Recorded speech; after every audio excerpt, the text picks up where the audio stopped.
dan berbagai faedah lainnya. Daftarkan diri Anda dengan format nama, garis miring domisili, garis miring ikhwan atau akhwat.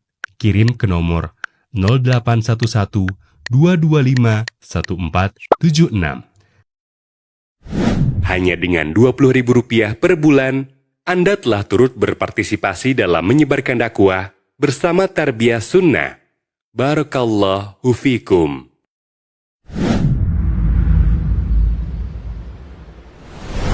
Kajian akan dimulai sesaat lagi. Poster nasihat bisa menjadi sarana dakwah bagi keluarga ataupun lingkungan sekitar kita. Dapatkan poster nasihat gratis tanpa logo yayasan ataupun nama ustadz membuat nasihatnya. Daftar ke nomor berikut 0811 240 1476. Tulis nama, domisili, dan jenis kelamin.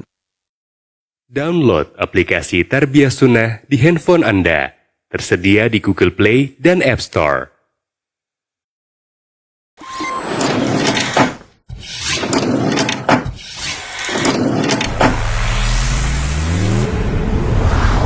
Tarbiyah Sunnah Channel.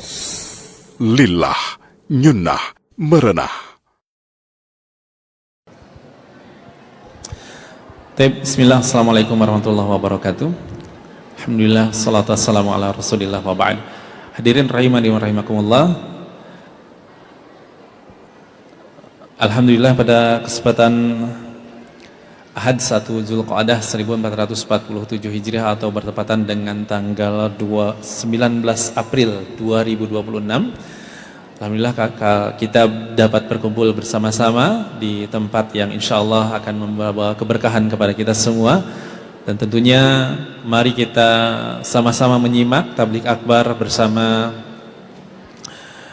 kedua ustadz, yaitu Al-Ustadz Dr. Erwandi Tarmizi MA Hafizahullah dan juga Al-Ustadz Dr. Sufyan Baswedan MA Hafizahullahu Ta'ala. Hadirin rahimani wa rahimakumullah, untuk itu kami panggilkan moderator dari acara ini, yaitu Al-Ustadz Muhammad Hilman Al-Fiqi MA Hafizahullahu Ta'ala. Kepada Ustadz kami persilakan, falyatafadhal masykurah.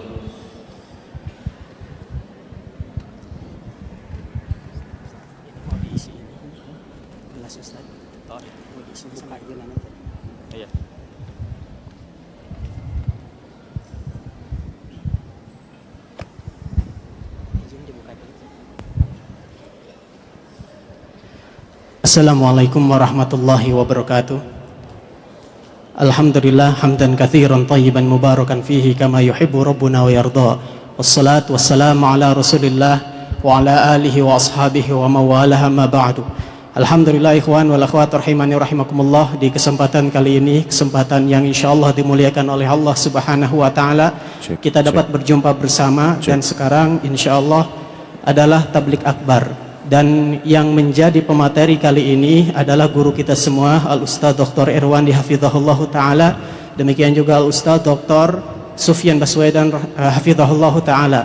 InsyaAllah nanti metode penyampaian materinya pertama oleh Ustadz Sufyan dulu, kemudian setelah itu insyaallah oleh Ustadz Erwandi Hafizahullahu Ta'ala. Kepada Al-Ustadz Sufyan, kama qulna anifan, falyatafadhal mashkura. على طول هكذا؟ نعم طيب. مباشر المهم يومس. طيب. بسم الله الرحمن الرحيم. السلام عليكم ورحمة الله وبركاته. الحمد لله على إحسانه والشكر له على توفيقه وامتنانه. أشهد أن لا إله إلا الله وحده لا شريك له تعظيما لشأنه، وأشهد أن محمدا عبده ورسوله الداعي إلى رضوانه صلى الله عليه وعلى آله وصحبه وإخوانه. أما بعد، فنسأل الله العظيم رب العرش الكريم أن يجعل اجتماعنا هذا اجتماعا مرحوما وتفرقنا من بعده تفرقا معصوما، وأن لا يجعل فينا ولا معنا شقيا ولا محروما، وأن يعلمنا ما ينفعنا وينفعنا بما علمنا ويزيدنا علما، إنه ولي ذلك والقادر عليه، اللهم آمين. Ayo ikhwah barakallahu fiikum, sebagaimana telah direncanakan Dalam kajian kita sore hari ini kita akan bicara tentang bagaimana Ahlus Sunnah wal Jamaah menyikapi krisis dunia hari ini ya. Dan sebagai seorang mukmin kita yakin bahwasanya apapun yang terjadi maka tidak akan terjadi kecuali atas izin Allah Subhanahu wa taala. Wa ma asabakum min musibatin ma asabaka min musibatin illa bi idznillah. Ma asaba min musibatin illa bi idznillah. Tidak ada satu musibah pun yang menimpa melainkan itu atas izinnya Allah Subhanahu wa taala.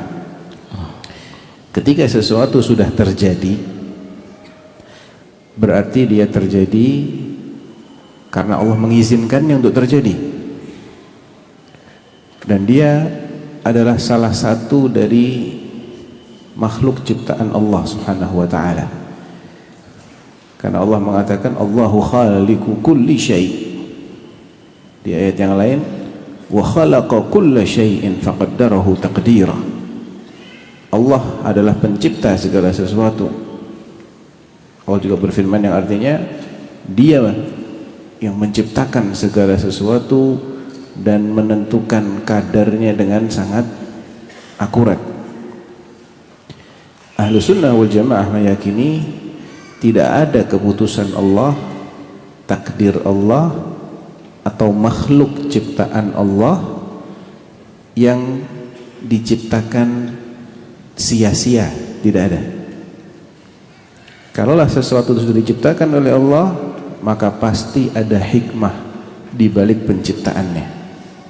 Ini akidah Ahlus Sunnah wal Jamaah. Terlepas dari kita tahu atau tidak apa hikmahnya. Saya ulang ya. Ketika Allah sudah menciptakan sesuatu, maka pasti ada hikmah di balik penciptaannya. Tidak mungkin Allah menciptakan sia-sia.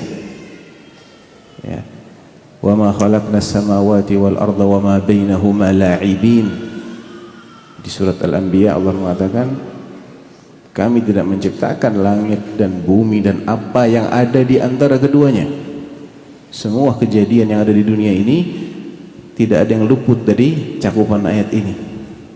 Kejadian di langit, kejadian di bumi, kejadian yang ada di antara langit dan bumi, kami enggak menciptakannya untuk main-main, untuk sia-sia, hanya bercanda, tidak.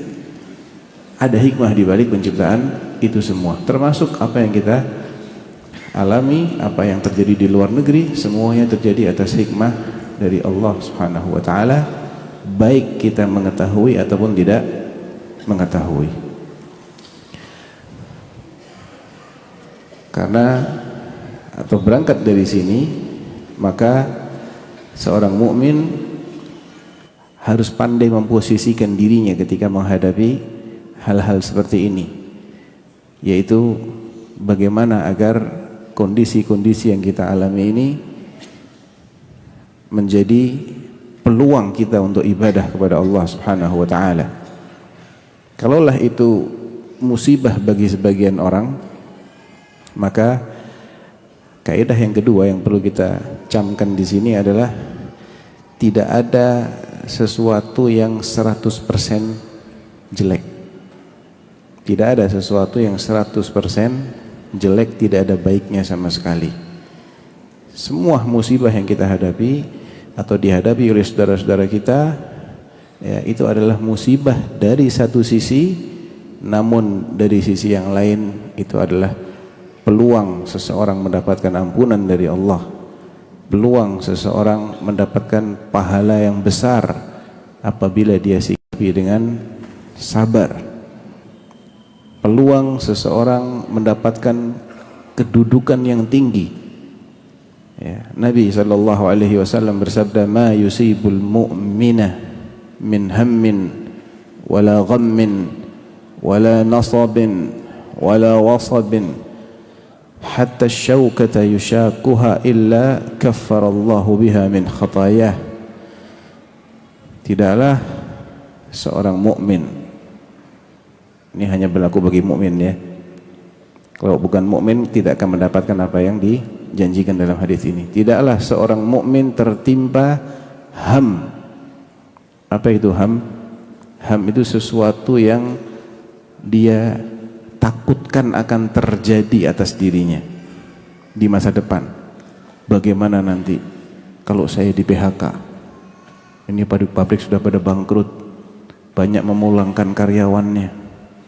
Yang punya pabrik juga kepikiran, bagaimana kalau daya beli masyarakat makin menurun, produk saya tidak laku. Ini sebetulnya jatahnya Ustaz Irwandi ini. Ana spill sedikit nggak apa-apa ya. Atau bagaimana nanti kalau harga minyak dunia semakin meroket nih. Sekarang pertalite masih kebeli 10.000 ya, di tetangga, negara tetangga kita konon sudah sampai 50.000. Bagaimana kalau di Indonesia jadi 50.000 harganya? Gas LPG juga tidak bisa kita beli lagi. Hadza ham, sesuatu yang dikhawatirkan akan menimpa. Wala gham, bedanya ham dengan gham, kalau gham itu sedang dirasakan. Seorang mukmin ketika dia itu sedang memikirkan apa yang ditakutkan akan terjadi maupun yang sedang dia rasakan yang tidak enak, wala nasabin. Nasab itu kecapean akibat terlalu banyak bekerja, beraktivitas dan semisalnya. Wala wasab, penyakit yang tak kunjung sembuh. Hatta syaukata yushakuha, sampai pun dia tertusuk duri.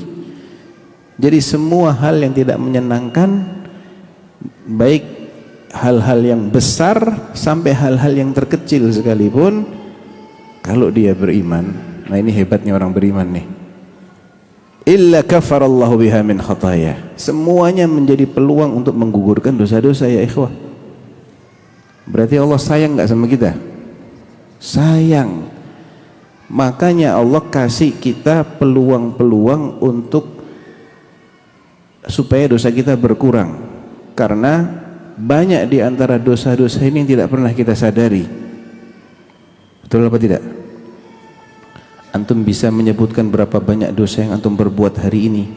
Semuanya, dari mulai antum melek sampai tidur nanti, jangan ada yang luput dosanya. Bisa antum catat sekarang? Pasti antum akan luput beberapa di antaranya. Bagaimana kalau sudah terkumpul itu, yang kita tidak ingat itu terkumpul sampai 1 bulan? Nggak cuma 1 bulan, setahun. Nggak cuma setahun, tapi akumulasi sejak kita balik sampai hari ini. Kalaulah ampunan itu hanya Allah berikan bagi yang mau istighfar, mau taubat, niscaya banyak dosa-dosa kita yang tidak akan terampuni karena kita lupa minta ampun. Betul tidak? Tapi kasih sayang Allah jadikan ada mekanisme lain, yaitu musibah yang kita hadapi, namun kita hadapi dengan sabar sebagai orang yang beriman, otomatis dosa-dosa itu akan berguguran. Seiring dengan besarnya musibah dan besarnya kesabaran, maka makin banyak pula dosa-dosa yang Allah ampuni. Bahkan yang sudah terampuni akan berubah menjadi tambahan pahala baru. Makanya seorang mukmin tidak boleh putus asa dalam menghadapi kondisi-kondisi hari ini, karena yakinlah bahwa semua ada hikmahnya kok, gak sia-sia, ada manfaatnya. Dan disinilah iman kita akan berperan.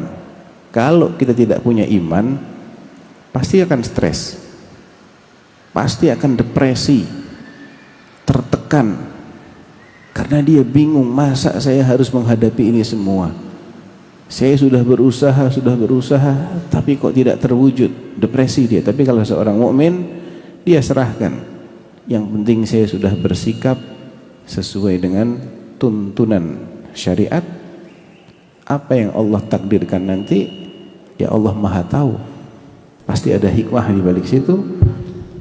Yang penting saya sudah bersikap sesuai dengan tuntunan syariat. Termasuk bagaimana kita menyikapi ketika ada dua golongan yang berperang. Ya, saya tidak bicara politik, tapi saya ingin menjelaskan agar kita jangan salah dalam berpihak. Artinya, ketika orang-orang yang selama ini terkenal sebagai orang-orang yang sangat brutal dalam membantai kaum muslimin, ya, sedang berperang dengan pihak lain yang sebetulnya juga tidak kalah brutalnya dalam membantai kaum muslimin, cuman yang lain ini dia pakai atribut Islam. Ya, saya tak usah sebutkan apa, antum bisa simpulkan sendiri kan. Yang lain juga pakai atribut Islam, tapi sebetulnya mereka sangat jauh dari Islam. Bagaimana sikap seorang muslim ahlu sunnah wal jamaah ketika menyikapi ada dua pihak yang berperang seperti ini? Apakah ketika yang salah satunya itu lebih terkenal kebrutalannya ketika membantai saudara kita, kemudian berperang dengan yang satu lagi, kita otomatis berpihak kepada yang menggunakan atribut Islam? Harusnya tidak seperti itu, ya.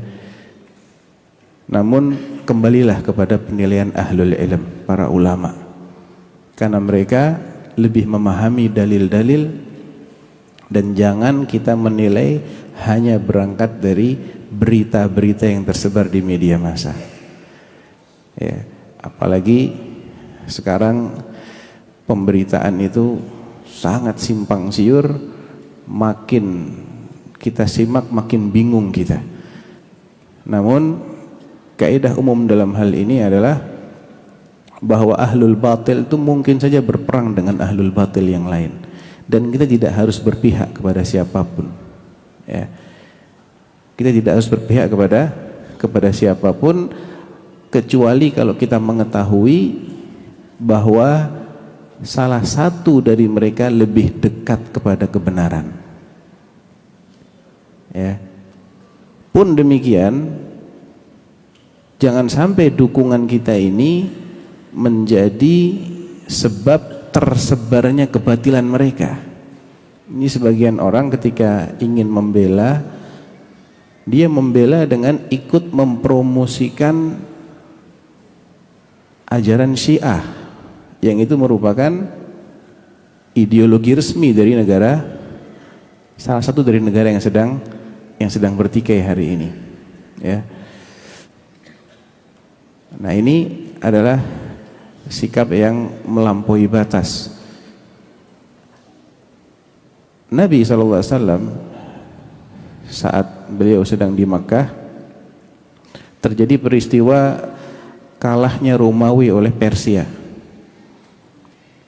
dan kekalahan Romawi oleh Persia ini menyebabkan orang-orang musyrik bersuka cita, karena mereka secara ideologi lebih dekat kepada Persia, sama-sama paganis, penyembah berhala, sedangkan kaum muslimin secara ideologi lebih dekat kepada Romawi karena sama-sama agama samawi. Maka Allah SWT turunkan ayat ghulibatir rum fi adnal ardi wa hum min ba'di ghalabihim sayaghlibun fi bid'i sinin lillahil amru min qabl wa min ba'd wa yawma idhin yafrahul mu'minuna binasrillah yansuru man yasha. Ya. Inti dari ayat-ayat di awal surat Ar-Rum ini adalah bahwa bangsa Romawi telah dikalahkan, maksudnya oleh Persia. Dan setelah kekalahan mereka, mereka akan kembali mengalahkan bangsa Persia, musuhnya.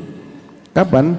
Dalam waktu beberapa tahun, kurang dari 10 tahun, antara 3 hingga 10 tahun. Fi bid'i sinin. Bid' itu antara 3 sampai 10. Setelah dikalahkan antara 3 sampai 10 tahun kemudian, Romawi akan kembali mengalahkan musuhnya. Lillahil amru min qablu wa min ba'd. segala keputusan adalah milik Allah sebelum maupun setelah terjadinya sesuatu. Wa yauma idzin yafrahul mu'minun. Pada hari Romawi mengalahkan Persia nanti, kaum mukminin akan bersuka cita.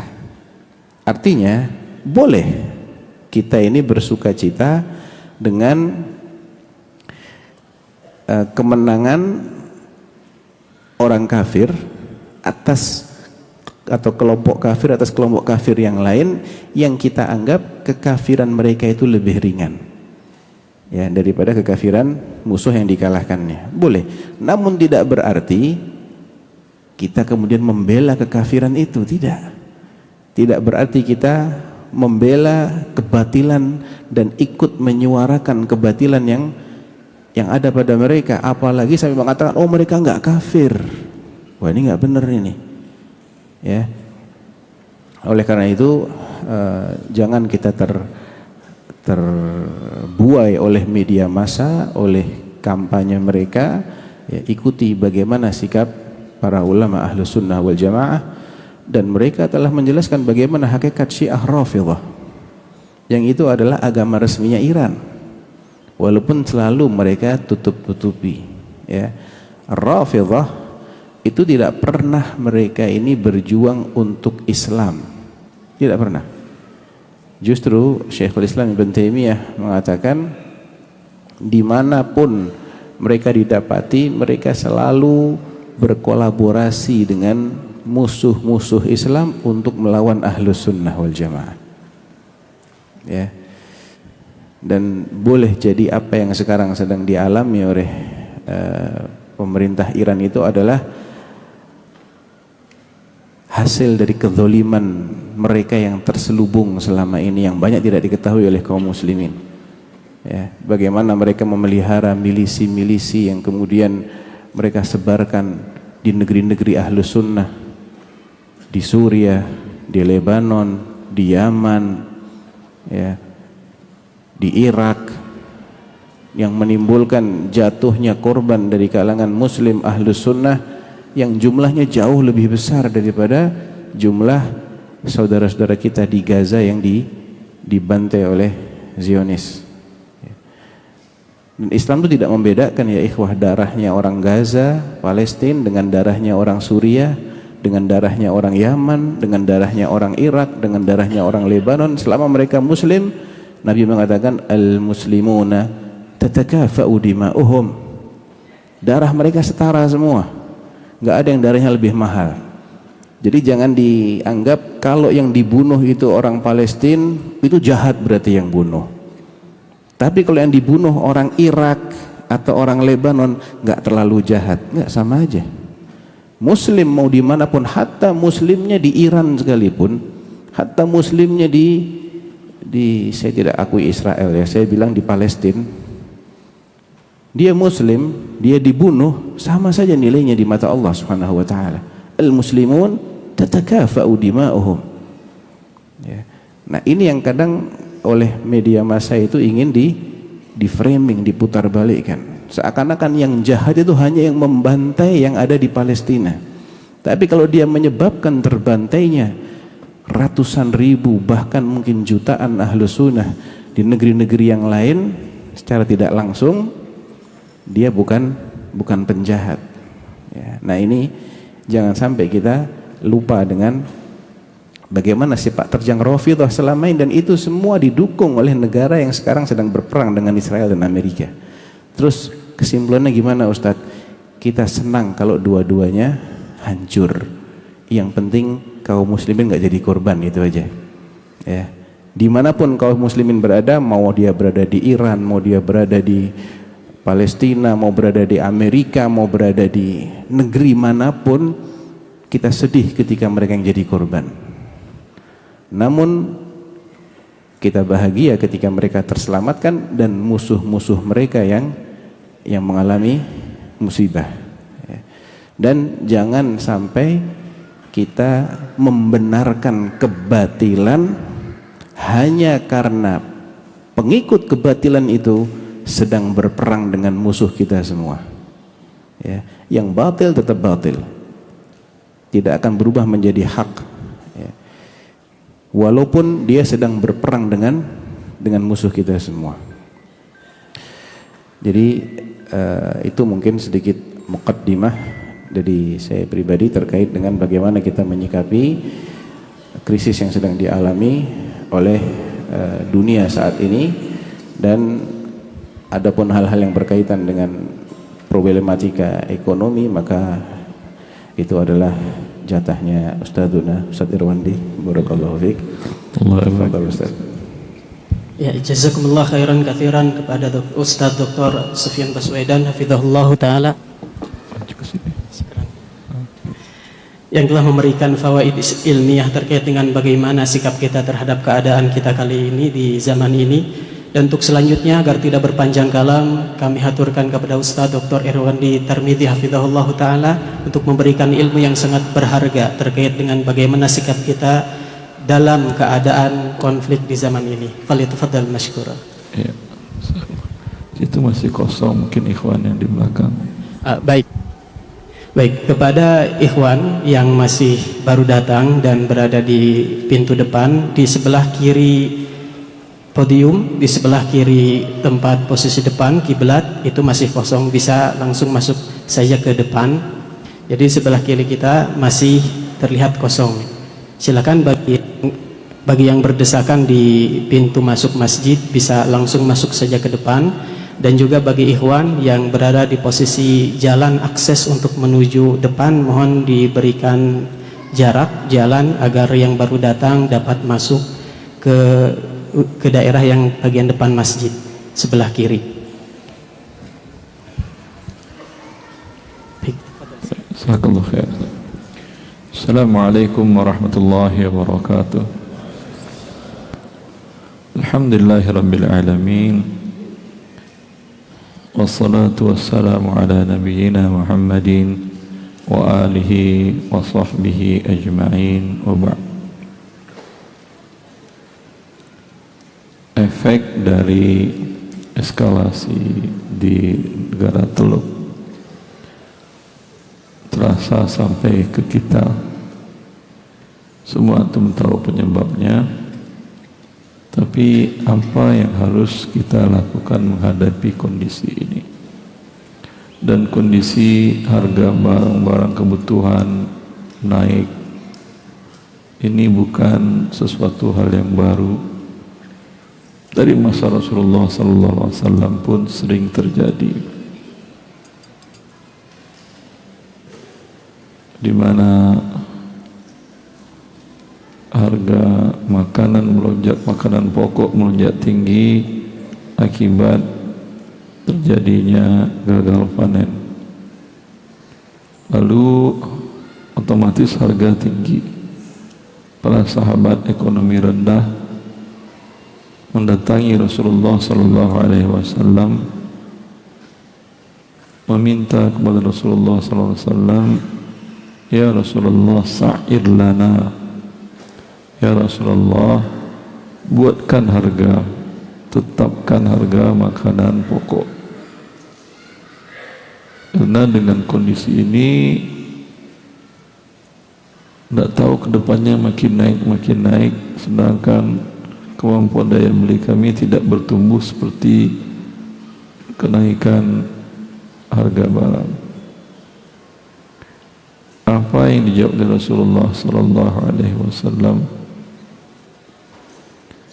Karena kondisi hari ini bukan dibuat secara sekhusus dan sengaja oleh manusia untuk menaikkan harga, tapi efek dari apa yang tadi disampaikan Dr. Sufyan Baswedan tentang yang sudah terjadi, tentu pasti akan ada efeknya, akibatnya.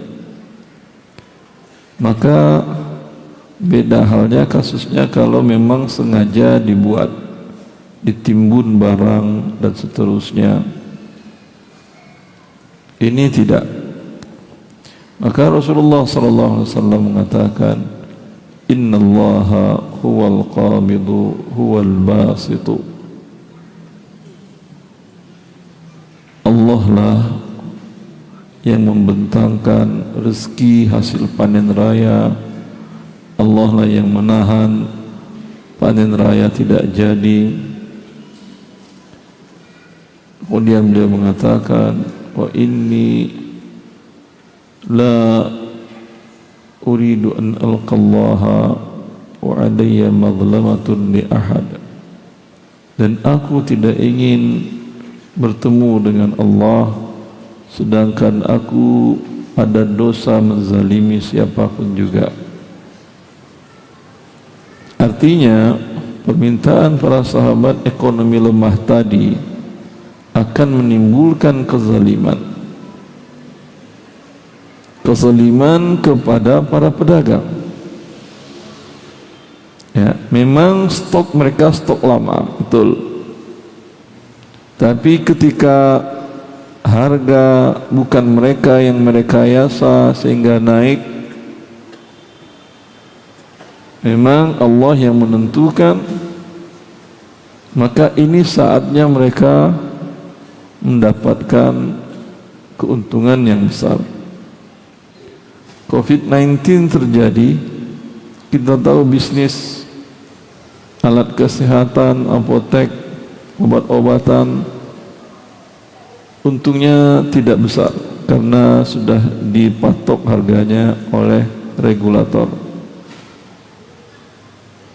Tapi ketika terjadi COVID-19, untung mereka luar biasa. Kita tahu masker cuma 5 ribuan, naik 200 ribu rupiah per satuan. Haruskah mereka jual 5 ribu? Juga tidak. Kalau mereka jual 5 ribu, mereka sudah sedekah 195 ribu. Mereka jual dengan harga pasar boleh, tidak ada masalah. Allah ingin memberikan keuntungan kepada mereka. Begitu juga dengan kondisi sekarang. Maka kalau Rasulullah tetapkan harga, efeknya adalah ada pihak yang terzalimi, yaitu para pedagang. Ya. Maka ini sesuatu hal yang Rasulullah SAW tidak mau melakukannya. Dari hadis tadi, ketika Rasulullah mengatakan Innallaha huwal qabidu huwal basitu, Allah lah yang menahan rezeki, Allah yang menghamparkan rezeki. Berarti ketika harga naik, kita minta rezeki kepada Allah. Mau senaik apapun harganya, kalau rezeki dari Allah ada, bisa kita beli, bisa kita beli. Tapi semurah apapun harganya, tidak ada rezeki Allah berikan, juga tidak bisa. Maka minta kepada Allah Azza wa Jalla. Dan jangan suatu musibah mendatangkan kezaliman yang baru, sehingga musibah bertambah-tambah. Dalam kehidupan kita sering seperti itu. Ada satu musibah,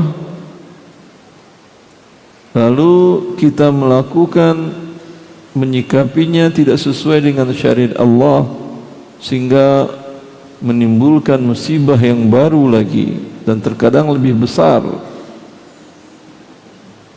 Berapa banyak orang ketika diuji oleh Allah ekonominya, ujian ekonomi, penyempitan ekonomi diberikan oleh Allah Azza wa Jal, seperti yang disampaikan oleh Ustaz Sufyan tadi, menghapuskan dosa. Tapi dia tidak bersabar dan tidak bertahan, dilakukannya pinjaman riba. Sekarang dosa besar yang dia lakukan. Maka bila kondisi itu belum membaik dan kondisi kita terus akan menurun, bersabarlah sampai pada titiknya Allah akan memberikan pertolongan. Ketahuilah bahwa siang fajar menyingsing dimulai dengan malam yang sangat gelap. Bila malam semakin gelap, semakin gelap, semakin gelap, puncaknya setelah itu, alhamdulillah, fajar menyingsing.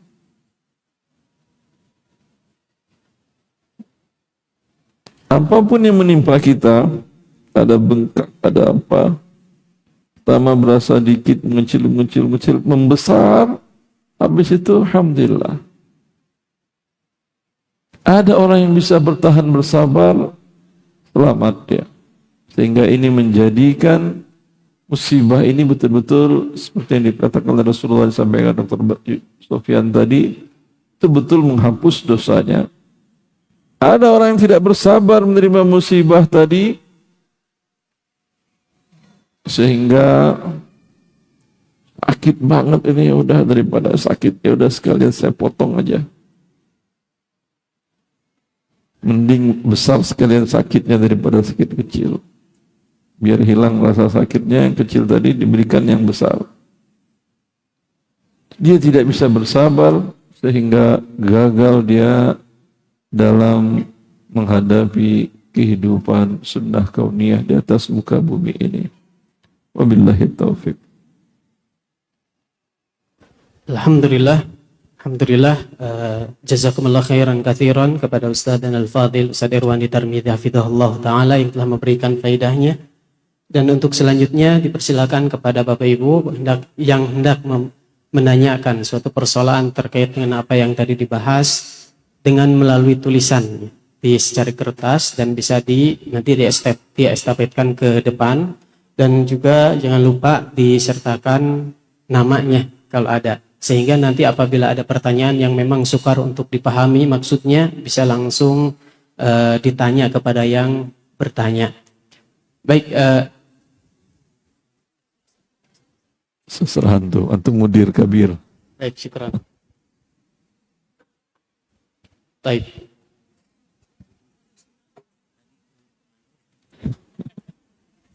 Baik, syukran.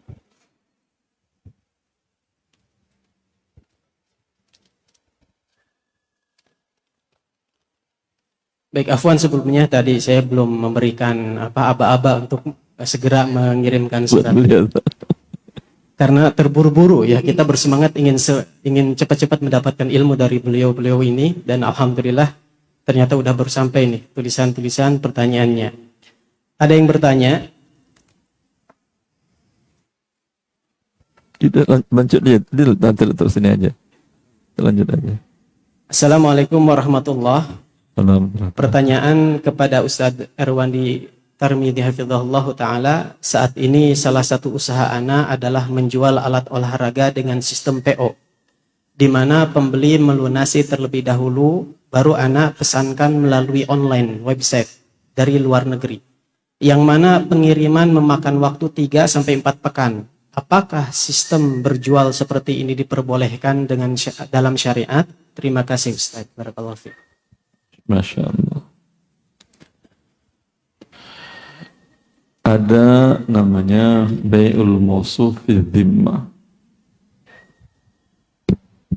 Ini Rasulullah memberikan kaidah yang berbeda dengan yang bukan Mawsuf fi Dhimmah, atau dikenal juga dengan Bai'ul A'yan atau Bai'ul Ma'yan. Pegang ini baik-baik. Saya akan contohkan dengan jajanan pasar. Tergantung kita membuat akadnya seperti apa, akan berbeda konsekuensinya.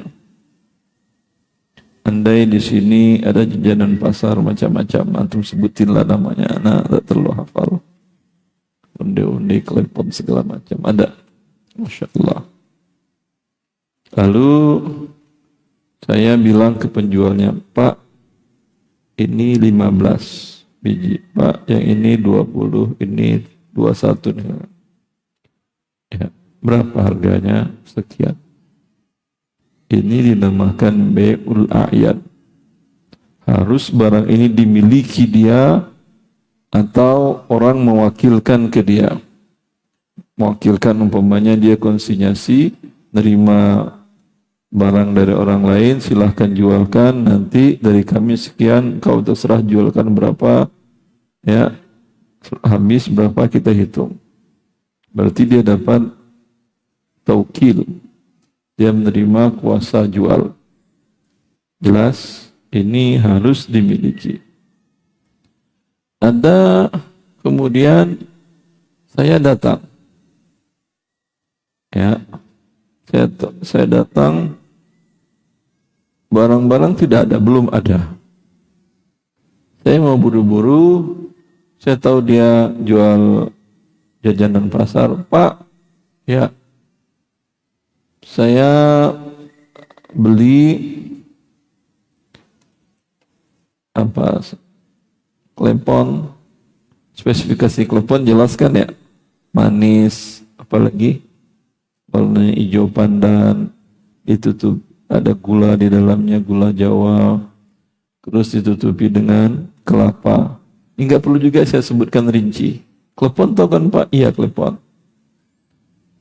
Besar apa kecil? Nak, kata dia.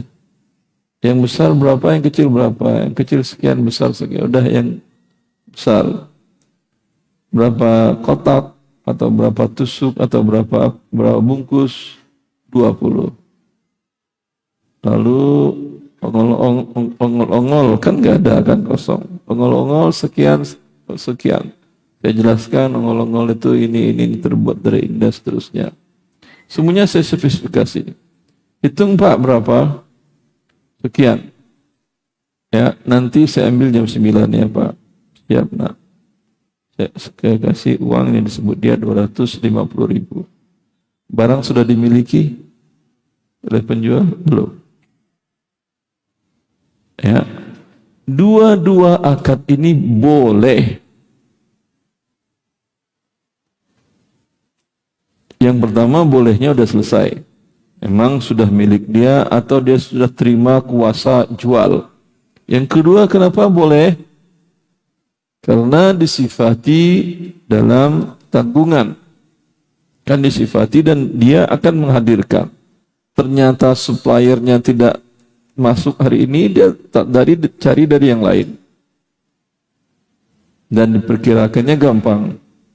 Memang di sini dia yang besar, tapi di sudut sana ada yang jual dikit-dikit, bisa nanti dia kumpulkan kalau dari supplier-supplier yang lain pada jam 9 kurang belum nyampai. Bisa diamankan tadi. Dan disifati. Kok bisa karena disifati doang? Yang padahal yang pertama harus dimiliki. Karena Nabi yang mengatakan begitu. Nabi yang melarang menjual barang yang dimiliki dan juga yang membolehkan menjual barang yang disifati dalam tanggungan. Ketika sallallahu alaihi wasallam datang ke kota Madinah dan orang-orang penduduk Madinah terbiasa melakukan transaksi salam. Objeknya kurma, setelah terimanya panen tahun ini, ada yang panen 2 tahun ke depan, bahkan ada panen 3 tahun ke depan.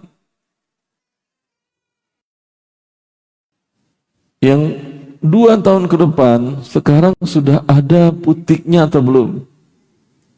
Hah? Belum. 3 tahun ke depan apalagi? Dan penduduk Madinah sudah biasa akad seperti itu.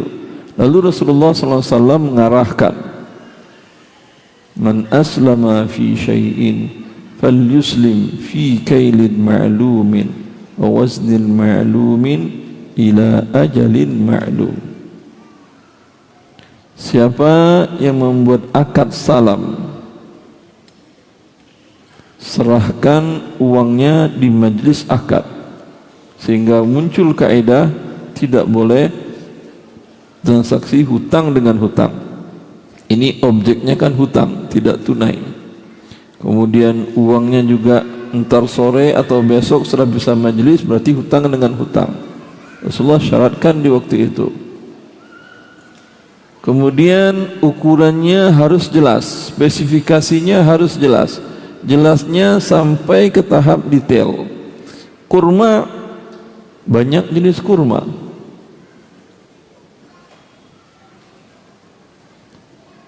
Ya, banyak jenis kurma. Kurma sukari umpamanya, cuma sukari yang dijual di pasaran bukan satu varian, banyak lagi jenisnya. Turunannya jelas. Ya, mangga banyak jenisnya. Sampai umpamanya kalau sukari tadi saya beli sukari Qasim. Sukari Qasim ada beberapa level grade. Dia mengatakan sukari Qasim Malaki itu yang paling mahal. Sekilonya bisa 130 rial. Ya, saya belum pernah beli, kalau makan ada. Kalau lagi diajak para masyayikh, kita ikut makan, kalau beli nggak berani. Ya, sampai situ. Kemudian kalau beratnya pun jelas, berapa ton mau beli dan segala macam, tanggal serah terimanya, tempatnya pun jelas, harganya jelas, spesifikasi jelas, karena semua mempengaruhi harga. Itu Rasulullah SAW bolehkan. Karena itu para ulama membolehkan akad istisna, barang yang diproduksi. Yang tadi alat apa tadi? BO, alat olahraga.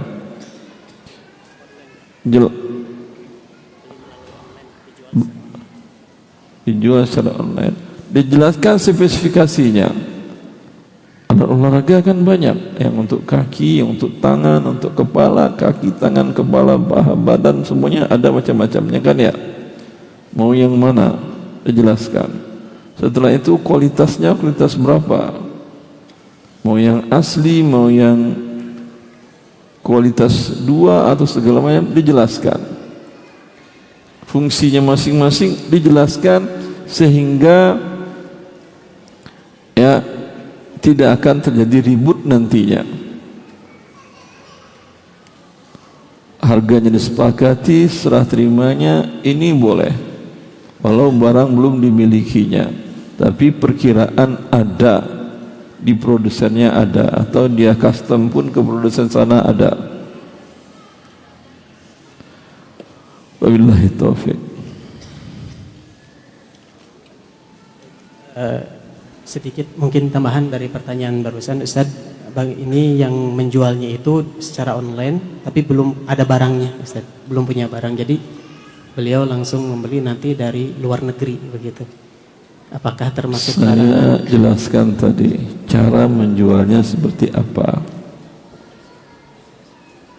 Dia bisa boleh, bisa tidak boleh. Cuman kalau mau boleh, caranya seperti apa? Kalau dia hanya taruh gambar XYZ terus dia jual, itu tidak boleh, belum dia miliki.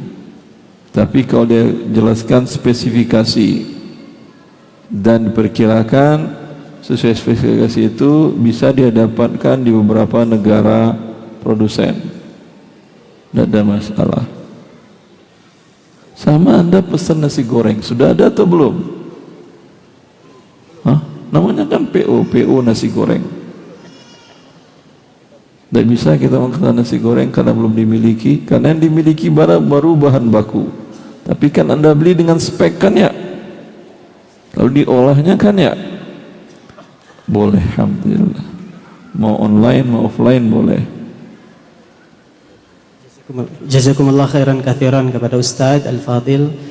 Dan selanjutnya ada pertanyaan untuk Ustaz Sufyan Baswedan hafizahullah ta'ala. Apakah saat pertama kali tertimpa ujian kita malah mengeluh atau khilaf sampai tidak mengucapkan innalillahi? Apakah kita akan kehilangan pahala sabar, atau pahala akan tetap dapat jika setelah itu kita menerima dan bersabar sampai ujian itu selesai? Nah, Kita perlu tahu apa arkanus sabr, rukun-rukun sabar itu apa. Al-Imam Ibnul Qayyim rahimahullahu ta'ala dalam muqaddimah kitab beliau Al-Wabilus Sayyib, beliau menjelaskan arkanus sabri thalath, rukunnya sabar. Rukun itu yang menyusun sesuatu.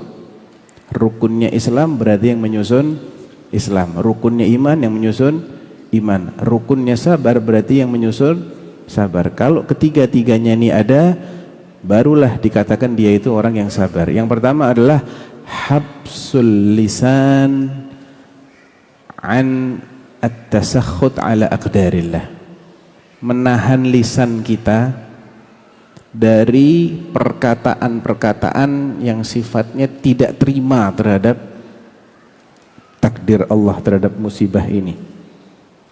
Apakah dengan teriak-teriak, apakah dengan nyumpah-nyumpah, ya, atau mungkin dia bilang, kenapa kok saya ya Allah, kan saya sudah jadi orang baik selama ini, saya kan rajin sholat, itu si fulan nggak pernah sholat, kenapa bukan dia, misal, ya, ini termasuk tidak mewujudkan rukun sabar dari lisannya. Adapun dia tidak mengatakan innalillahi wa inna ilaihi raji'un, itu tidak otomatis kehilangan pahala sabar, cuman dia kehilangan sunnah ucapan yang harusnya diucapkan ketika seseorang terkena musibah. Selama dia penuhi rukun-rukunnya, lisannya tidak mengatakan hal-hal yang bertolak belakang dengan sikap orang yang sabar, itu rukun pertama ya. Rukun kedua, hatinya juga dia kendalikan. Jangan sampai dia merasa tidak pantas sama sekali mendapatkan musibah ini, atau bahkan ketetapan Allah ini adalah zalim atas dirinya. Na'udzubillah, ini bisa kufur, ini bahaya sekali ini. Allah tidak pernah zalim kepada siapapun. Wa mallahu bidzallamin lil 'abid. Jadi hati juga harus ditata. Sedih boleh, tapi menganggap ini tidak tepat, dia tidak layak mendapat musibah ini, atau Allah, na'udzubillah, Allah zalim, maka ini jelas akan merontokkan pahala kesabaran. Bahkan kalau sampai menganggap Allah zalim, imannya pun gugur. Dan rukun yang ketiga adalah menahan anggota badannya dari melakukan tindakan-tindakan yang kontradiksi dengan kesabaran. Dulu orang suka menampar-nampar pipinya atau merobek kerah bajunya, ya, intinya itu adalah sikap-sikap yang tidak sesuai dengan kesabaran. Ketika seseorang sudah menahan lisannya, hatinya, dan anggota badannya dari hal-hal yang menafikan kesabaran, dia masuk kategori orang yang sabar. Sedih boleh? Boleh. Nangis boleh? Boleh. Tapi jangan mengatakan perkataan-perkataan yang dimurkai oleh Allah. Nabi pun menangis ketika anaknya Ibrahim wafat, ya, tapi Nabi tidak mengatakan perkataan-perkataan yang dimurkai oleh Allah Subhanahu wa taala. Lupa tidak mengucapkan innalillahi wa inna ilaihi raji'un tidak otomatis menggugurkan kesabaran, namun dia kehilangan sunnah yang harusnya diucapkan pertama kali mendengar atau mendapati musibah. Alladzina idza asabatuhum musibatun qalu inna lillahi wa inna ilaihi raji'un. Ulaika alaihim salawatu min rabbihim wa rahmah wa ulaika humul muhtadun. Mereka lah yang mengucapkan seperti itu akan mendapatkan salawat dari Allah, mendapatkan rahmat dari Allah. Naam. Jazakumullah khairan katsiran kepada Ustaz dan Al-Fadil. Adapun pertanyaan selanjutnya kepada Ustaz Dr. Irwandi hafizahullah ta'ala. Pertanyaannya adalah, bila saya akan berbisnis dengan dua orang teman, satu orang sebagai investor uang saja, dan dua orang lagi invest alat dan jasa sebagai pengelola, sebaiknya berapa persentase bagi hasilnya? Dan dua orang yang sebagai pengelola apakah perlu digaji? ada pengelola dua. Ya, berbisnis dengan 2 orang teman, 1 orang sebagai investor uang saja dan 2 orang lagi investor alat dan jasa sebagai pengelola. Jadi 3 orang semuanya. Oh, satu uang saja, uang jelas nominalnya dan jenisnya jelas rupiah umpamanya. Yang satu lagi barang. Barang ini mau diikut sertakan barangnya atau manfaat barang saja? Alat dan jasa sebagai pengelola juga. Yang kedua ini. Jasa pengelola nanti. Alatnya ini diikut sertakan alatnya atau manfaat alatnya. Beda itu. Yang diikut sertakannya tanah atau manfaat tanah. Kalau tanah mungkin harganya per meter berapa di sini? 10 juta? 10 juta. Tapi kalau manfaatnya per meter mungkin hanya 50.000 per bulan. Jangan nanti ketika untung dia minta gede, saya 10 miliar itu harga tanah loh saya jadikan sebagai bahan dagangan, bahan kerjasama. Ketika rugi, kata dia, oh kalau gitu tanah kamu jadi milik kita. Oh enggak, manfaatnya saja. Paham? Yang satu uang kita, yang satu tanah dan buatnya kandang dan dia mengelola. Yang satu pengelola aja. Ini umpamanya kandang.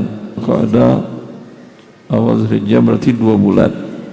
Gaji 2 bulan perkiraan berapa? Perkiraan. Itulah modal masing-masing. Ya. Ketika la qadarullah mati semuanya. Kalau yang disertakannya tanah dan kandang, dia tidak bisa menolak itu tanah harus dibagi berdasarkan porsi tadi. Ya. Ketika dia 5 miliar, ini 300 juta, kemudian ini jasa saja, dia mengatakan saya 96%. Ketika rugi, walaupun 96% sekarang tanah dan kandang bukan murni lagi milik Anda, yang dengan 300 juta tadi memiliki 3%, yang dengan satu lagi memiliki 1%, atau habis yang satu lagi yang jasa doang habis. Jelas itu? Maka tadi saya tanyakan, dia mau ikutkan keseluruhannya atau manfaatnya saja? Karena kalau dia katakan, enggak, saya enggak mau, nanti kalau rugi tanah saya dibagi 3, saya enggak mau, atau dibagi 2 dengan yang investor uang, saya enggak mau. Kalau enggak mau, berarti kamu hanya manfaat saja. Iya, sewa tanah dan kandangmu 2 bulan berapa? Anggap umpamanya 10 juta, ya itulah modalmu. 10 juta dengan 300 juta perbandingannya, persentasekan. Kemudian nanti bagi hasil dan bagi rugi dicocokkan dengan besaran risiko. Bisa jadi buat dia yang 300 juta 95%, buat yang kerja dan alat menjadi 4% labanya, kemudian yang kerja saja 1% dari labanya. Tapi kerugian, yang rugi kalau yang kerja, yang satu yang terakhir yang kerja hanya jasanya 2 bulan tidak ada imbalan. Yang alat dan jasanya tidak ada, dan manfaat alatnya selama 2 bulan tidak ada sewa. Yang uangnya habis 300 juta, ya tentu kalau laba dia 95%. Bisa difahami? Wabillahi taufiq. 2 orang yang sebagai pengelola apakah perlu digaji? Bisa dari yang tadi itu. Dia kan bagi hasil atau bukan tadi? Coba baca lagi. bila saya akan berbisnis dengan 2 orang teman, 1 orang sebagai investor uang saja dan 2 orang lagi invest alat dan jasa sebagai pengelola juga. Sebaiknya berapa persentase bagi hasilnya, dan 2 orang yang sebagai pengelola tersebut apakah perlu digaji? Pilih salah satu, mau digaji atau mau bagi hasil. Ya, kalau mau digaji, usaha mau untung besar dari modal 300 menjadi 3 miliar, gaji nggak nambah. Paling kalau dia baik hati dia berikan bonus. Ya, begitu juga rugi usahanya, habis uangnya, gaji tetap keluar. Tapi biasanya kalau dengan gaji kecil angkanya. Ya, kalau dengan bagi hasil resikonya besar, tapi yang didapat biasanya besar. Tapi Anda nggak mau rugi, mau dapat gaji juga, mau dapat bagi hasil juga. Mantap lah ya, Masya Allah. Boleh, tapi dipisah akadnya. Ya, gaji normal umpamanya mengelola hewan tadi, harta dengan 300 juta umpamanya, per bulan 5 juta normalnya. Karena akan ada nanti bagi hasil, maka kita turunkan gajimu 2 juta. Ini kamu kerja gaji 2 juta, kemudian nanti bagi hasil. Untuk kamu ya yang murni bekerja saja umpamanya laba bersih, itu laba bersih. Laba bersih yang dibagi itu laba bersih, bukan omset, bukan hasil penjualan. Laba bersih, laba bersih untuk kamu umpamanya 10% yang kerja saja. Yang kerja dan ada uangnya, alatnya juga untuk kamu disepakati dari kedudukannya, apakah keseluruhannya atau manfaatnya untuk kamu umpamanya. Kalau hanya manfaatnya saja 15%, sisanya buat investor yang punya uang. Karena rugi tadi komposisinya seperti itu. Jelas? Nah, itu boleh. Tapi dia meminta bagi hasil 50-50 dan dapat gaji tetap. Ini tidak bisa. Kenapa tidak bisa? Karena ini dia untung sendiri, investor yang akan rugi selamanya, bukan bagi hasil. Ini dia dapat untung, kamu rugi, nggak ada berbagi namanya. Ya. Karena dengan gaji, kalau sudah normal gajinya, ya, dapat gaji normal umpamanya 5 juta, dapat 5 juta. Ya. Itu usaha habis, dia nggak nanggung apapun. Sedangkan dia sudah dapatkan, walaupun orang itu rugi, dia nggak rugi. Tapi kalau mau juga, ya, kalau saya nggak dapat gaji 2 bulan, susah saya menafkahi keluarga. Ya, bisa metode tadi, atau minta 5 juta, katakan kalau keuntungan di atas sekian, ini modalnya 300 juta. Perkiraan Anda, untung Anda 2 bulan ini berapa? 2 bulan ini berapa? Cukuplah bagi saya 100 juta, 30% dari modal, karena waktunya pendek. Ya, baik. Kalau di atas 100 juta semuanya buat saya, bagaimana? Silahkan, kata yang pemilik modal, karena sudah uang kembali dan sudah untung juga. Maka dilihat tadi modal dia berapa ratus juta, yang dia setorkan 300 juta, dijual di akhir, di saat closing kerjasama tadi, terjual pas 400 juta. Berarti dia hanya gaji saja dan dia nggak rugi. Untung laba bersih umpamanya terjual 400, dapat semuanya setelah dipotong biaya operasional yang lain seperti pakannya dan seterusnya atau obat-obatannya, kemudian dapat 500 juta, berarti buat dia 100 juta, buat yang pengelola silahkan. Jelas? Wabillahi taufiq. Jazakumullah khairan katsiran Fadilatul Ustaz. Dan adapun pertanyaan selanjutnya, pertanyaan untuk Ustaz Dr. Sufyan Baswedan hafizahullah taala. Pertanyaannya, saya daftar haji sekitar 4 tahun yang lalu. Namun masa tunggu masih 24 tahun lagi. Usia saya saat ini 46 tahun. Bagaimana menyikapi hal ini Ustaz? Dan bagaimana hukumnya jika saya menarik biaya haji yang sudah disetor untuk berangkat umroh? Jazakumullah khairan. Ya. Ya, memang secara realitanya kita nggak tahu ya, apakah 24 tahun lagi kita masih hidup. Ya, umur umatnya Rasulullah SAW rata-rata 60-70 tahun dan jarang yang lebih dari itu. Tadi kalau ditambah 46 sama 24, 70 tahun. Apakah wajib menunggu selama itu? Ya, tidak ada alasan untuk mewajibkan dia untuk menunggu dan tidak menarik uangnya untuk umroh.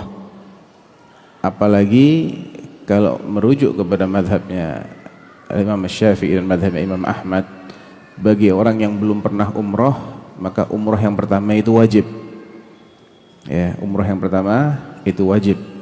Sehingga jika dia tidak punya kelebihan harta untuk umroh misalnya, dan yang dia miliki itu hanya bisa salah satu, buat umroh saja atau buat DP haji saja, penghasilan dia pas-pasan.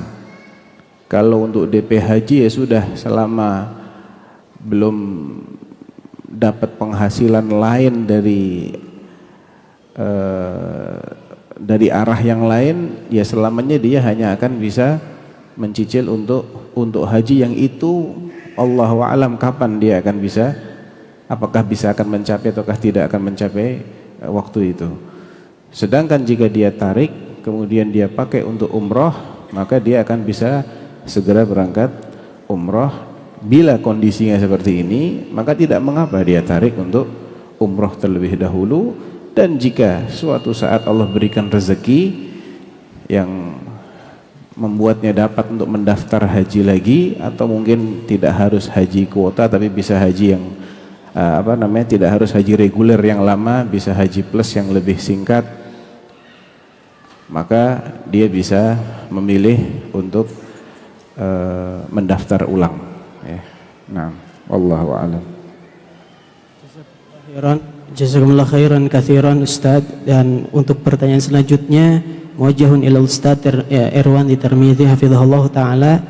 Pertanyaannya, bagaimana menghitung zakat tijarah atau perdagangan dari bahan baku, dari barang yang siap dijual atau hasil penjualan? Berapa nisabnya? Jazakumullah khairan. Dari bahan baku juga dihitung stok bahan baku yang sekarang. Kapan itu? Pada jatuh haul tempo kewajiban zakat. Umpamanya Anda mulai di hari yang ini, sekarang berapa Syawal? 28? 1 Zulqa'dah. 1 Zulqa'dah. Sekarang 1 Zulqa'dah. 1 Zulqa'dah sekarang Anda sudah punya uang rupiah, barang dagangan dihitung semuanya sudah 1 nisab, sekitar 85 gram emas, sekitar 255 juta kurang lebih. Alhamdulillah sudah ada. Dan alhamdulillah kita perkirakan ke depan gak turun lagi karena emas, kurs emas dengan rupiah anggap umpamanya tidak terlalu jauh lagi. Di 1 Zulqa'dah tahun depan Anda mulai menghitung hari ini ada apa saja ya. Di 30 Syawal Anda mulai menghitung agar di satunya Anda bisa mengeluarkannya. Hitung hari ini ada berapa uang tunai sekian ratus, baik di saldo tabungan di bank syariah ataupun di laci, di lemari, di brankas, ya, dihitung semuanya berapa, keluar angka sekian, 200 juta rupiah. Kemudian yang uang, ada nggak penjualan dengan pembayaran tidak tunai? Kalau ada piutang, dilihat piutangnya diklasifikasikan lancar atau tidak. Bagaimana mengetahui piutang lancar atau tidak? Kebiasaan. Pedagang ini, konsumen ini belanja ke Anda sering dengan tidak tunai dan tidak pernah terlambat, bahkan sering maju sebelum yang waktu ditetapkan. Berarti ini lancar. Lancar, maka dimasukkan dalam harta perhitungan yang akan dizakatkan. Ada yang meragukan atau ada yang tidak lancar, itu di skip. Kapan itu dizakatkan? Nanti kapan dia bayar. Ini yang uang. Kalau ada hutang yang sudah jatuh tempo, maka hutang ini mengurangi gabungan uang barang nanti. Apalagi yang dihitung tadi, keluar angka uang ini semuanya 200 juta. Barang dagangan, barangnya produksi, ada bahan baku, telur, tepung, gula, mentega, segala macam bahan baku yang akan diolah. Alat kerja jangan dihitung, mesin produksi tidak dihitung, tempat tidak dihitung, karena Anda tidak akan menjual tempat dan alat kerja, hanya hasil produksinya. Walau sebagian alat harganya umpamanya 10 kali nisab, itu tidak dihitung. Alat kerja tidak dihitung, yang dihitung adalah bahan baku yang akan diolah, yang akan dijual nanti, yang tepung segala macam, dihitung dengan harga per hari ini 30 Syawal. Kalau beli ini hari ini dapatnya berapa, mungkin sudah naik, mungkin turun, mungkin sama. Hitung semuanya yang bahan baku yang mentah. Ada yang bahan baku sudah berubah 40%, ada bahan baku yang sudah berubah 100%, tinggal siap jual dan belum laku, ya, belum ada pembeli. Maka masing-masing dihitung dengan HPP-nya, modalnya, yaitu bahan baku ditambah jasa pengolahan, berapa jadinya. Dihitung semuanya, baik yang bahan baku, baik setengah jadi, kemudian yang sudah siap untuk dijual, dihitung keluar angka umpamanya 500 juta, 800 juta rupiah. Adapun alat-alat stok barang-barang yang bukan untuk diolah dan tidak dimasukkan dalam harga jual, seperti umpamanya ini nanti di packing pakai kertas pembungkus, ya. Kalau kertas pembungkus nasi biasa dimasukkan nggak oleh penjual harganya, biasanya dihitung atau tidak? Berapa dihitung juga. Di warteg itu enggak itu? Berapa? 25.000 tanpa bungkus. Pakai bungkus 25.300 rupiah. Gitu enggak. Kalau sekarang plastik iya dihitung lagi mahal. Ya. Tergantung mana yang dihitung dimasukkan dalam HPP, itu juga dihitung dengan harga sekarang. Harga plastik lagi naik, ada stok kantong plastik lagi tinggi, masukkan dengan harga sekarang dan masukkan dalam harta yang zakat. Yang hutang tadi yang sudah jatuh tempo tadi, masukkan sebagai pengurang.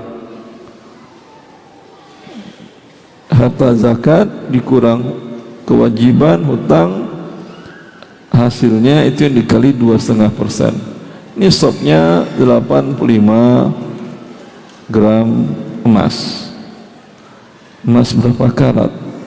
Emas dari dulu 24 karat. Kalau 14 karat itu bukan emas, itu campurannya yang banyak. Bisa jadi campurnya palladium atau macam-macam. Yang emasnya dikit, hanya 60%. Ya, Allah a'lam. Jazakumullah khairan katsiran fadilatul Ustaz. Pertanyaan selanjutnya kepada Ustaz Sufyan hafizahullah taala. Assalamualaikum warahmatullahi wabarakatuh. Ustaz, afwan, apa hukum merepost postingan model yang ada gambar perempuan? Afwan, apa hukum merepost postingan padel? Afwan. Merepost postingan padel yang ada gambar perempuan dengan aurat terbuka, juga ada musik. Karena itu bagian dari sponsorship, jadi harus direpost. Jazakumullah khairan. Ya, hukumnya tidak boleh ya, walaupun itu bagian dari sponsorship. Kan tidak ada yang memaksa Anda untuk sponsorship dengan pihak itu. Ya, kenapa mau sponsorship dengan pihak-pihak yang mempersyaratkan sesuatu yang terlarang? Ya, jadi itu tidak bisa menjadi alasan. Ya, kalau memang ada syarat-syarat yang sifatnya harus ikut menyebarluaskan gambar-gambar wanita yang membuka aurat, ada musiknya, maka kita tidak boleh mengadakan kesepakatan sponsorship dengan pihak tersebut. Ya, jadi pilih sponsorship yang tidak mensyaratkan hal-hal seperti itu. Nah, wallahu a'lam. Jazakumullah khairan katsiran. Pertanyaan selanjutnya kepada Ustaz Irwandi hafizahullah taala.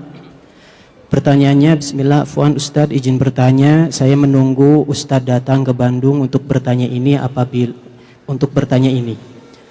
Apabila mempunyai satu emas logam mulia seberat 80 gram, tanggal beli sampai 4 April 2025, kemudian mempunyai emas kuning perhiasan yang dipakai sebesar 41,91 gram, 16 karat, tanggal beli sampai tanggal 7 Juli 2025, dan juga punya uang tabungan belum sampai nisab dan jauh dari nisab. Pertanyaannya, apakah uang tabungan juga harus ditotalkan dengan emas? Dan apakah emas perhiasan yang dipakai wajib zakat? Terakhir, dan apakah sudah harus bayar zakat? Syukron, jazakumullah khairan. Saya tidak bisa mengatakan sudah harus bayar karena angka nominal rupiahnya rahasia tadi. Kalau disebutkannya mungkin bisa saya bantu.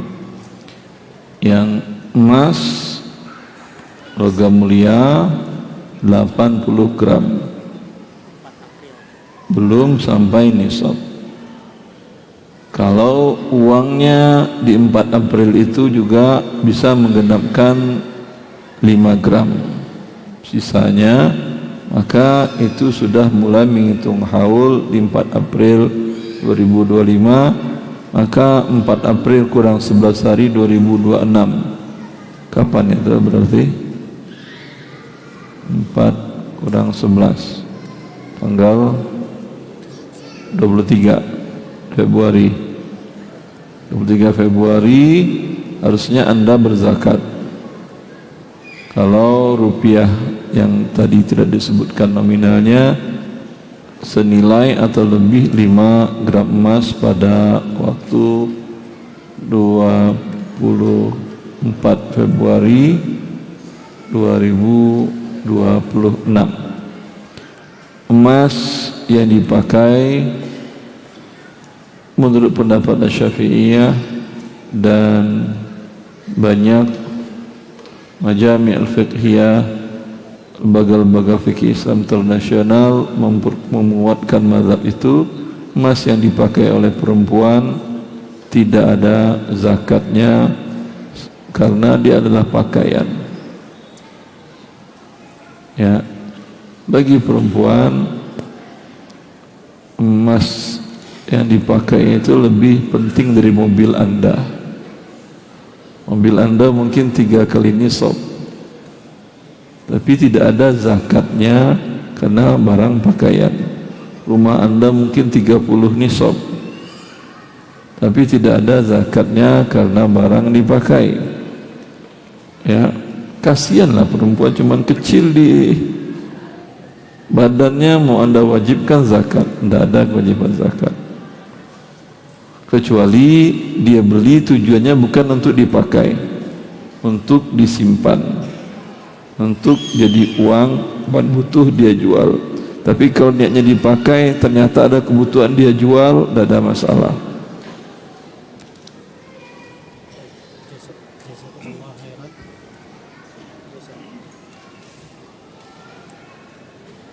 Cek, bismillah. Ya, jazakumullah khairan katsiran. Dari jawaban barusan berarti Ustaz penekanannya bahwa haul itu pakai bulan Hijriyah, Ustaz, seperti itu. Ya. Baik, syukran. Untuk pertanyaan selanjutnya pada Ustaz Sufyan. Bismillah Ustaz, semoga Ustaz selalu sehat. Ana mau bertanya, bagaimana sikap Ahlus Sunnah dalam menghadapi perpecahan umat dan maraknya perdebatan di media sosial, agar kita tidak ikut terjebak dalam fitnah tapi tetap dapat berpegang teguh pada kebenaran. Jazakumullah khairan. Nah, sikap ahlu sunnah seperti yang sudah dijelaskan oleh Nabi sallallahu alaihi wasallam, sataftariqu ummati ala 73 firqah kulluha fin nari illa wahidah. Umatku akan terpecah menjadi banyak firqah. 73 itu bukan batas, itu hanya ungkapan yang sering digunakan dalam bahasa Arab untuk menyebutkan jumlah yang banyak. Semuanya akan terancam masuk neraka kecuali satu. Ketika ditanya siapa itu, Nabi mengatakan humul jamaah. Di riwayat yang lain, hum man kana ala ma ana alaihi wa ashabi. Merekalah al-jamaah, atau merekalah yang berada di atas jalan hidupku dan jalan hidup para sahabatku. Sehingga solusinya adalah iltizam dengan akidah dan manhaj ahlu sunnah wal jamaah. Kalau tidak tahu, tanyalah kepada yang berilmu dengan pertanyaan yang lebih spesifik.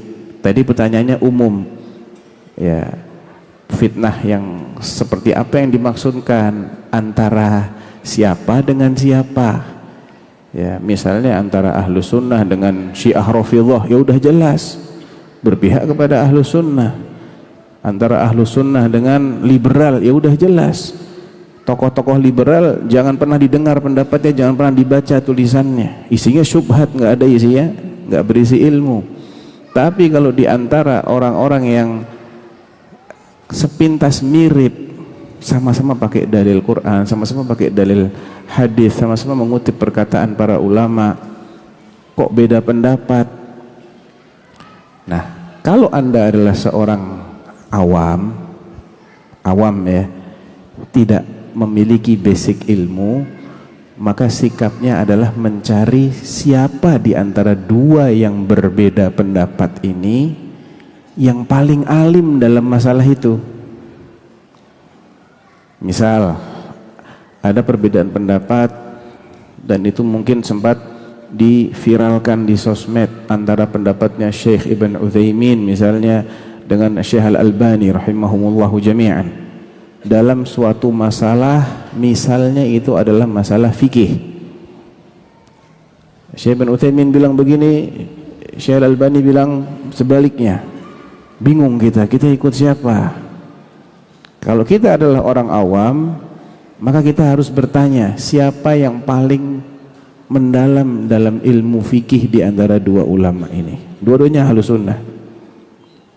Setelah kita mendapatkan jawabannya, kita ikuti yang paling berilmu dalam bab itu, yaitu Syekh Ibn Utsaimin. Ini bagi orang awam. Kalau masalahnya masalah hadis, siapa yang lebih paham masalah hadis? Syekh Al-Albani. Ketika yang mereka perselisihkan adalah tentang derajat hadis, ya, maka ikuti pendapat yang paling alim dalam masalah hadis. Kalau bagi talibul ilm, penuntut ilmu yang mereka ini memiliki basic ilmu syar'i, bisa memahami dalil, maka baca dalil masing-masing. Ini sekali lagi kalau perselisihannya antara ahlu sunnah, ya, baca dalil masing-masing, mana yang lebih kuat dalilnya, itu yang diikuti. Atau dia lebih tinggi lagi levelnya, dia ini bisa berijtihad, tidak harus mengikuti salah satunya, ya silahkan dia berijtihad, dia meneliti sendiri, ya. Jadi posisikan diri kita sesuai dengan kadar keilmuan kita. Tanya kepada ahlinya, siapa yang paling alim dalam masalah ini ya Ustadz? Yang paling alim fulan. Apa pendapat dia, ya sudah ikuti. Tapi kalau antara ahlu sunnah dengan ahlul bid'ah, ya kita berpegang dengan ahlu sunnah, dan jangan pernah tertarik untuk membaca tulisan-tulisan ahlul bid'ah. Ya, manhajnya para salaf adalah menjauhi syubhat. Jauhi syubhat. Salah seorang tokoh tabi'in terkenal yang bernama Tawus ibn Kaisan. Tawus ibn Kaisan bersama dengan putranya Abdullah bin Tawus.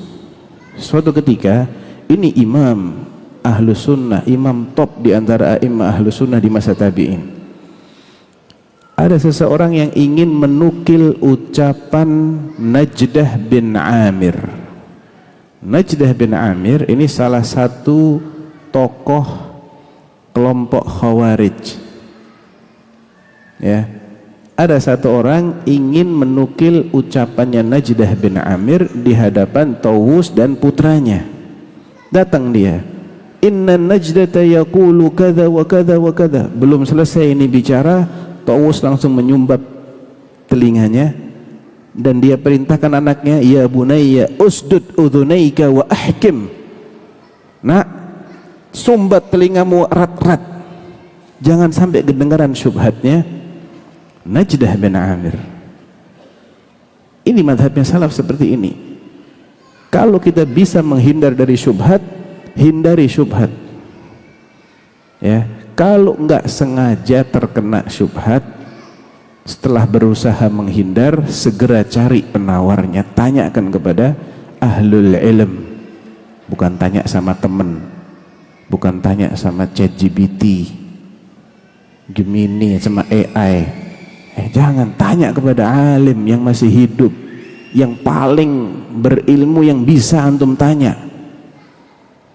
Itu yang harus dilakukan. Kalau perlu safar nggak apa-apa, rihlah, merantau nggak apa-apa, ya.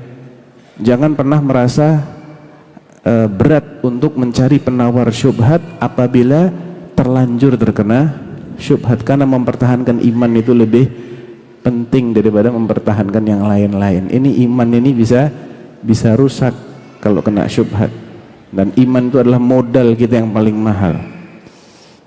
Jadi begitu cara kita menyikapi berbagai macam perpecahan secara garis besar seperti itu. Wallahu a'lam. Jazakumullah khairan katsiran, barakallahu fiikum. Pertanyaan tersebut juga ternyata diajukan ke Ustadz Irwandi, barangkali hendak memberikan tambahan sebagai amanat. Atau langsung ke pertanyaan yang lain, masih banyak. Cukup, akhi. Cukup, syukran. Baik, selanjutnya kepada Ustadz Irwandi hafizahullah taala.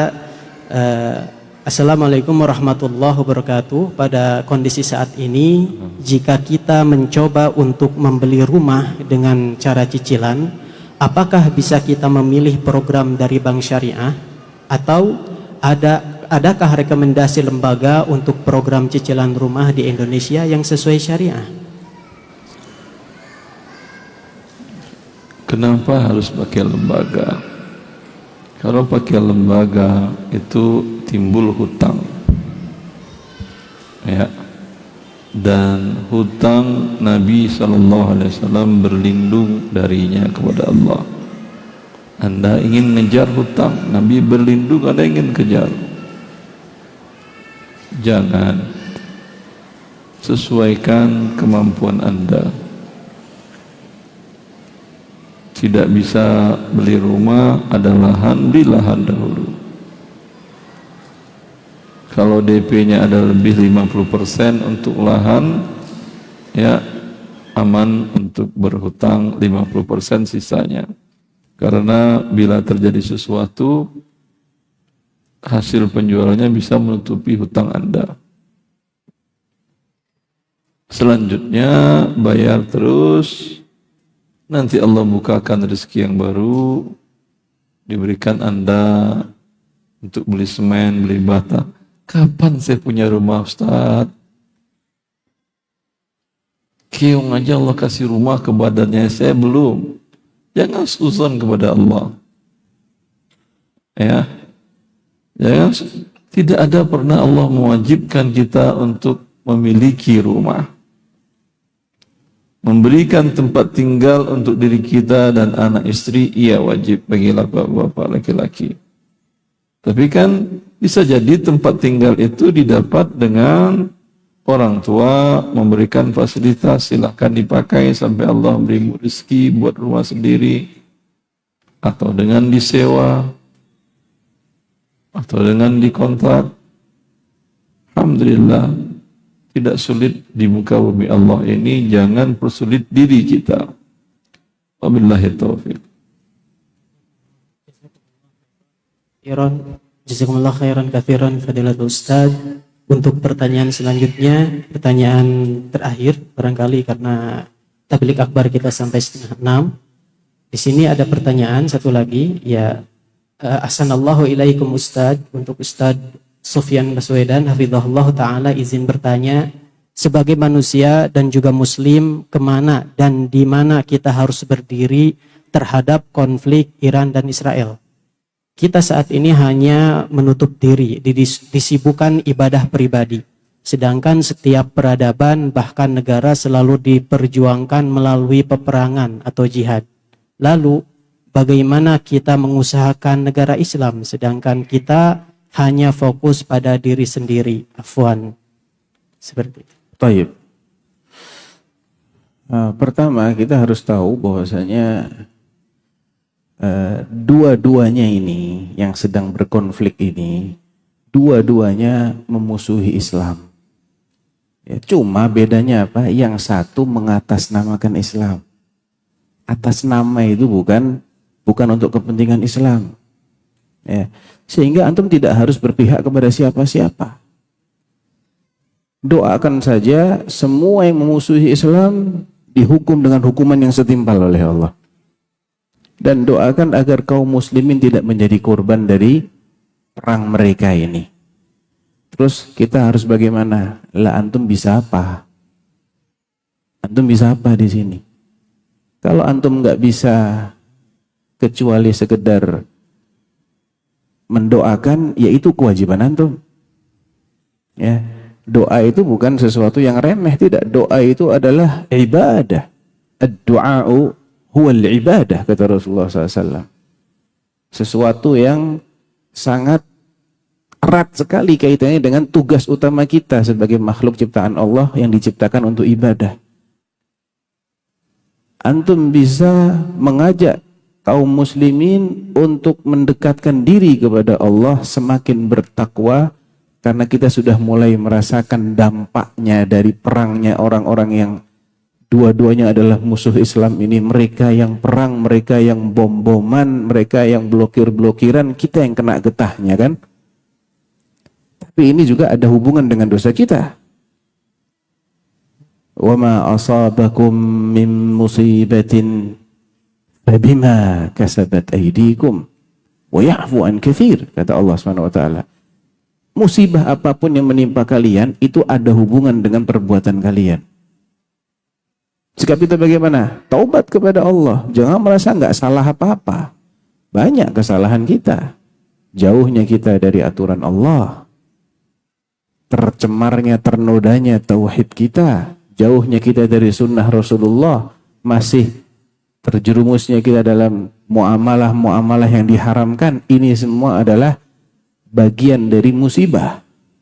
Yang itu akan mendatangkan musibah lain. Sikap kita, ya antum perbaiki diri antum, taubat, perbaiki keluarga antum, ajak mereka untuk lebih dekat kepada Allah, untuk semakin bertakwa kepada Allah, karena jalan keluar itu dengan takwa kepada Allah. Bukan dengan koar-koar di sosial media, bela ini, bela itu, bukan. Ya. Wa may yattaqillaha yaj'al lahu makhraja. Ya. Wa may yattaqillaha yukaffir anhu sayyi'atihi wa yu'dhim lahu ajra.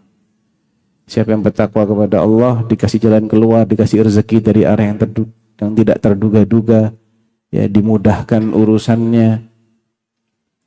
Jadi itu sikap kita, ya. Mulai dari yang paling diperintahkan oleh Allah yang masih terjadi pelanggaran di situ, tauhidullah azza wajal. Ya, ajak diri kita, ajak keluarga kita untuk murnikan kembali tauhid kita. Ya. Itu yang paling penting. Wallahu taala a'lam. Nah. Ya, jazakumullah khairan katsiran. Alhamdulillah, sekarang waktu telah menunjukkan pukul 5:35 waktu Indonesia Barat di sore hari ini. Dengan berat hati kami mohon maaf atas segala kekurangan, dan sebelum kita tutup tabligh akbar ini, barangkali kepada Ustadz Irwandi Tarmizi dan Ustadz Sufyan Baswedan hendak memberikan nasihat terakhir. Falyatafadhal mashkura. Ustadz Irwan. Teruslah bersabar. Sebentar lagi, bila kita bertahan, sukses kita melewati kondisi, Allah memberikan kita pahala, iman bertambah kuat, semuanya akan dimudahkan Allah. Wabillahi taufiq. Nah, adapun bisa dibilang closing statement, ya, karena ingin mengingatkan diri Anda pribadi dan juga ikhwah sekalian. Firman Allah Subhanahu wa taala mengutip ajakan Nabiullah Hud alaihi salatu wasalam kepada kaumnya. Ya qaumi istaghfiru rabbakum thumma tubu ilaihi. Wahai kaumku, minta ampunlah kalian kepada Allah dan kemudian bertaubatlah kepadanya. Yursilis samaa alaikum midrara wa yazidkum quwwatan ila quwwatikum. Niscaya dengan istighfar dan dengan taubat, Allah akan mengirimkan hujan kepada kalian, hujan yang membawa keberkahan, membawa kehidupan dan kesuburan, bukan hujan yang membawa banjir, membawa longsor, membawa kehancuran. Wa yazidkum quwwatan ila quwwatikum, dan Allah akan menambah kekuatan yang ada pada kalian. Menghadapi krisis kita butuh kekuatan, ya, kita butuh lebih kuat untuk menghadapinya. Maka salah satu sebab syar'i untuk mendapatkan itu adalah dengan istighfar dan dengan taubat kepada Allah Subhanahu wa taala. Wallahu taala alam. Sallallahu nabiyana Muhammad wa ala alihi wasallam. Assalamualaikum warahmatullahi wabarakatuh. Waalaikumsalam warahmatullahi wabarakatuh. Syukran jazakallahu khairan wa barakallahu fiik kepada Al-Ustadz Dr. Irwandi Tarmizi MA Hafizahullahu Ta'ala dan juga Al-Ustadz Dr. Sufyan Baswedan MA Hafizahullah atas ilmu yang disampaikan dan juga kesempatan bertemu, berjumpa dengan para jamaah di Kota Bandung. Dan juga kami haturkan terima kasih, syukran jazakallahu khairan kepada Al-Ustadz Muhammad Hilman Al-Fiqih Hafizahullah selaku moderator. Dan hadir rahimani wa rahimakumullah, kita doakan kepada para ustadz ini senantiasa dijaga oleh Allah Subhanahu wa taala dan juga diberikan kesehatan oleh Allah Azza wa Jalla. Hadirin rahimani wa rahimakumullah, kami informasikan kepada para jamaah yang hadir dan akan meninggalkan Masjid Agung Al-Quwah Bandung, dimohon untuk mengecek kembali barang-barang bawaan, jangan sampai ada yang tertinggal, dan silakan untuk keluar secara tertib dan mengecek kembali barang-barang yang berharga yang dibawanya, dan tentunya dimohon untuk tidak terburu-buru keluar masjid. Silakan saling memberikan kesempatan kepada para jamaah yang lain. Hadirin rahimani wa rahimakumullah, kami aturkan terima kasih, syukran jazakumullahu khairan atas kehadiran antum semua pada acara di sore hari ini. Sampai bertemu kembali pada kesempatan-kesempatan yang lainnya. Barakallahu fikum. Subhanakallahumma wa bihamdik. Asyhadu an la ilaha illa anta astaghfiruka wa atubu ilaik. Assalamualaikum warahmatullahi wabarakatuh. Download aplikasi Tarbiyah Sunnah di handphone Anda. Tersedia di Google Play dan App Store.